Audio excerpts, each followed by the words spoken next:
into the highest grossing tours time and time again is clearly because we give people what they want. We are honored to be not only musicians but entertainers, and when you pay hard-earned money, you should get something for that money. And you know when you come to see Kiss, you're not going to see somebody sitting on a stool on a bare stage and you go, I paid for this? You come to our show, your money will dazzle you, deafen you, pummel you, and blind you. What could be better?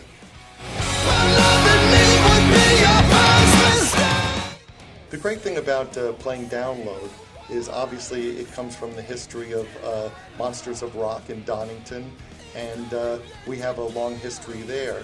And because we're such Anglophiles, anytime we can come to your side of the pond and do what we do for you, especially at this stage of the game, it's very exciting. We knew that when we came over, there might be some people saying, okay, let's see what they can do. Let's see if they're up to the task. Let's see what this lineup is like. You know, again, this is not a new lineup. This is 7 years old at its most recent member.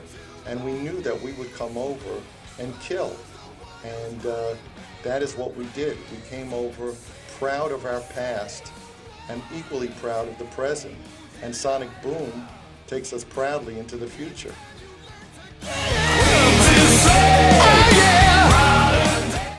Well, let's not confuse. Gene was highly vocal, and Gene often speaks only for Gene. He was very vocal about the idea of not making an album. I, on the other hand, was a bit ambivalent. Certainly doing the tour and seeing how great the band was gave me a sense that we could go in and do a great album. The only drawback for me and the only roadblock was going to be whether or not I could produce it. The deal breaker, so to speak, for me was producing the album. If I couldn't produce the album, I wouldn't go in the studio and do another one. I've seen producers ruin our albums. I've also seen democracy ruin our albums. I've seen people not giving 100%. I've seen people expecting quotas in terms of participation of song writing on the album. I wanted to avoid all that and take the essence of everything that's great about Kiss today and make a great album. And if everybody was up to the task and also willing to put their egos in the right place, then I was game. And interestingly, everybody said a quick yes, and we were smooth sailing from there.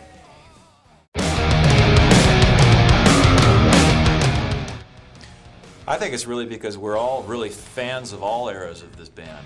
I mean, there's 35 years and going strong right now. So the great thing about Sonic Boom is it really does encompass all different styles and feels of the band, in its best light. So I think that that's a good way to describe it, actually. At its best, what's always made great Kiss albums is that they're from the gut, that they're made by people who are flesh and blood. Sometimes it's been harder than other times. This time it was very easy because we literally were in the studio together, playing together. We recorded on tape as opposed to recording digitally. I go back to the idea that great music and the great music that inspired all of us was not made on a computer. Whether you were listening to the Beatles, Led Zeppelin, whether you were listening to The Who, Motown, Stax Volt, James Brown, all the stuff you loved was made by people who were trying to capture emotion, not perfection. So on this album, if we got to 3 takes of a song, Eric would get worried that we were losing something. And it really goes back to the idea that if we did a 10th take, how much better would it be than the first? It might be a little more perfect, but what do you lose for it? So we were making an album that would appeal to us emotionally and not something that we were going to make under a microscope.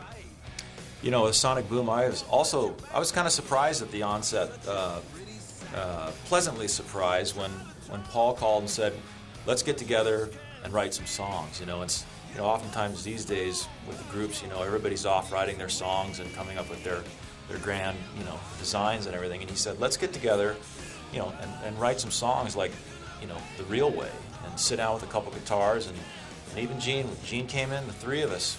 It was, that was a great setup for coming up with stuff that, again, is real honest and you know, I was really surprised and happy that it worked out that way.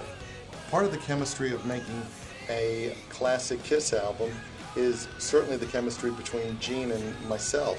And I think for years we were reluctant to write together because both of us have big egos and have developed individual styles and didn't want to compromise those styles. I said to Gene, we have to write on this album together. And although a bit ambivalent, we got together. Immediately the magic was there.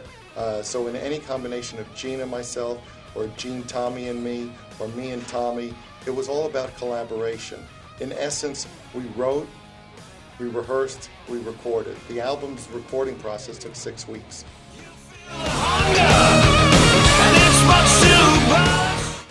When Lightning Strikes is the song I sing on, and another thing that was just kind of a surprise to me is when we were doing this, making the record, Paul said, "Tommy, I want you to sing a song." And Gene said the same thing. I was like, wow, that's cool. I mean, I didn't imagine that that would be the case, but so I started working on a tune, and then Paul helped me kissize it a little bit more, and I went in and just sang it in about 20 minutes one day, and it just sounded great. So it came real naturally, and what a great experience, and I'm just thrilled to have a song that I actually sang on a Kiss record. So, and people seem to like it, and it's it's a good rock and roll meat and potatoes in your face kind of tune. So I'm happy with it.